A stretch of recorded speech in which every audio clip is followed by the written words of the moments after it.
জনতার ডাকে যৌবনের ব্রিগেড। এই ব্রিগেড সমাবেশে উপস্থিত হয়েছেন গ্রাম থেকে আসা মানুষজন।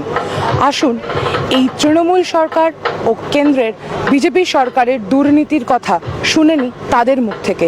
কি বলছেন তারা জেনে নিই আমরা ব্রিগেডের প্যারেড গ্রাউন্ড থেকে। আজকে যারা লেখাপড়া করেনি, অশিক্ষিত, হয়তো ক্লাস 7-8 পর্যন্ত পড়েছে, তারা আজকে প্রাইমারি স্কুল, হাই স্কুলে মাস্টারি করছে। আর যারা টেট পাস করেছে, শিক্ষিত ছেলে, মাধ্যমিক এইচএসে স্টার মার্কস পেয়েছে, তারা বাড়িতে বেকার হয়ে বসে আছে। তার উদাহরণ আমার পাশেই রয়েছে, মাধ্যমিকে স্টার, উচ্চ মাধ্যমিকে স্টার, এমনকি মালডাঙ্গা হাই স্কুলের হাইয়েস্ট নাম্বার পেয়েছিল। টেট পাস করে আজকে বাড়িতে বসে আছে, 1000 দিন ধর্ণা দিচ্ছে। এই সরকার পরিযায়ী, সেজন্যে আর 100 দিন কাজ, তারপরে লুটপাটকির খাতে এই সরকার থাকার কোনো ক্ষমতা নাই। এই সরকার কোনো কাজ নাই। এই সরকার পড়ে গেলে খুব ভালো হয়।